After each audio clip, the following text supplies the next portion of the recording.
Hi friends, ఈరోజు సాంబార్ ఎలానో చేద్దాం. సో చాలా సింపుల్గా ఎలానో చెప్తాను. సో ఫస్ట్ మనం కందిపప్పుని ఒక 2 గ్లాసెస్ కందిపప్పుని మంచిగా ఇలా ఉడకబెట్టుకొని మంచిగా రుబ్బుకోవాలి. సో అందులో కొంచెం శనగపప్పు వేసుకోవాలి. అలా వేసుకుంటే మనకు చాలా బాగుంటుంది. సో మనం స్మూత్గా రుబ్బుకున్న తర్వాత చూడండి ఇలా అవుతుంది మనకి. ఇలా వేసుకోవాలి. సో నెక్స్ట్ ఇంకొక బౌల్లో చింతపండు నానబెట్టుకొని నేనైతే కొంచెం తీసుకున్నాను.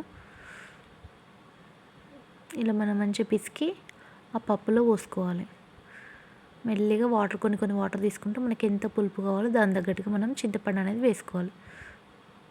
అలా వేసుకొని మంచిగా చూడు మనకి ఎంత క్వాంటిటీ ఇలా అవుతుంది. సో నెక్స్ట్ అందులో కారం, ఉప్పు అండ్ కరివేపాకు మంచిగా వాష్ చేసుకొని వేసుకోవాలి.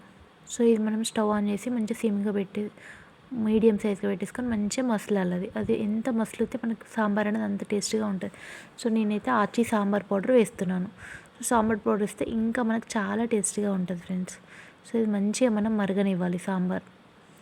సో మనకి ఎన్ని ఉన్నా కానీ సాంబార్ ఉన్న అప్పడాలు తింటే చాలా అంటే చాలా టేస్ట్, కడుపు నిండిపోతుంది ఇంకా మనకు ఫుడ్ కదా. సో ఇలా ట్రై చేయండి, మీరు ఇంకా మళ్ళీ మళ్ళీ సాంబార్ తింటారు. సో మంచిగా అది మనకి మనకి ఎంత మసులితే అంత బాగుంటుంది సాంబార్ అనేది. సో అది మంచిగా పెట్టేసుకొని ఇంకొక బౌల్ పెట్టేసుకోవాలి పక్క దాంట్లో. సో ఇందులోకి కొంచెం ఇప్పుడు ఇందులో అది మనం మెంతులు అంటారు కదండి. సో మెంతులు మనం కొంచెం దూరగా వేసుకొని మిక్సీ పట్టేసుకొని అది వేసుకోవాలి. సో వేసుకుంటే మనకు పుల్లగా చారు అనేది ఇంకా టేస్టీగా ఉంటుంది మనకు. సో పిల్లలు కూడా చాలా అసలు ఏం తినాలనిపోయినప్పుడు ఇది చేసుకొని చాలా బాగుంటుంది. సో ఇప్పుడు ఒక బౌల్ పెట్టుకొని అందులో ఆయిల్ పోసుకొని జీలకర్ర, ఆవాలు, ఇప్పుడు కట్ చేసుకున్న పచ్చిమిర్చి, ఆనియన్, సో ఇవన్నీ కూడా మనం పొడుగు పోసుకోవాలి ఫ్రెండ్స్. ఇవి వేసుకొని మంచిగా బౌల్ అవ్వాలి.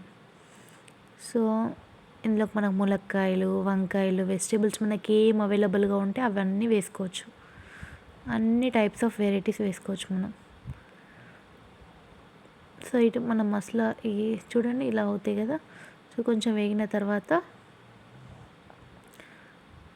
ఇప్పుడు అందులోకి బెండకాయలు, ఈ టమాటో, మనకి ఏమైతున్నాయి బ్రింజాల్, నేనైతే వంకాయలు కూడా తీసుకున్నాను, అవి కూడా అన్నీ మంచిగా వేసేసుకోవాలి. వేసుకొని మంచిగా అవి మంచిగా గోలాలి ఫ్రెండ్స్. సో అవి ఎంత గోలితే మనకు అంత బాగుంటుంది. సో నెక్స్ట్ ఎల్లిపాయలు వేసుకోవాలి.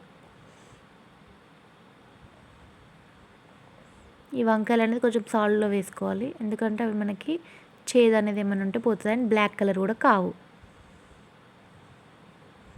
సో కొత్తిమీర ఇవన్నీ వేసుకొని మంచిగా అవి మంచిగా బాయిల్ అయిన తర్వాత సో వేసుకోవాలి. ఆహా ఎంత బాగుంటుంది సాంబార్, చాలా అంటే చాలా బాగుంటుంది. నేనైతే సాంబార్ చేసిన రోజైతే చాలా మా ఇంట్లోనైతే ఫుల్ హ్యాపీగా తింటాము. మా బాబుకి అయితే ఇంకా ఇష్టం.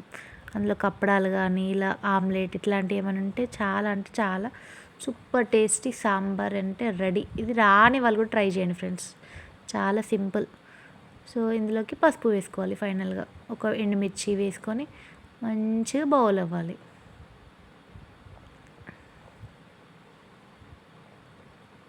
ఈ బౌల్ అయిన దాన్ని ఈ సాంబార్లోకి యాడ్ చేసుకొని మంచిగా, సాంబార్ అంటే మినిమం మనకు ఒక 15 మినిట్స్ మసలాలి. అలా అయితేనే సాంబార్ అంటే అంత చాలా టేస్టీగా ఉంటుంది. నేనైతే మరీ పలుచగా చేసుకోవద్దు ఫ్రెండ్స్, కొంచెం చిక్కగానే వేసుకోవాలి. అంటే మనం వాటర్ అనేది కొంచెం మీడియంగా పోసుకోవాలి. మరీ వాటర్ ఉన్న అంత టేస్టీగా తినాలనిపించదు. సో ఇది హెల్తీగా సాంబార్ అనేది అంతే. చూడండి ఎంత బాగుందో, చూస్తూనే మంచి భలే అనిపిస్తుంది కదా. అంతే friends, thank you for watching this video.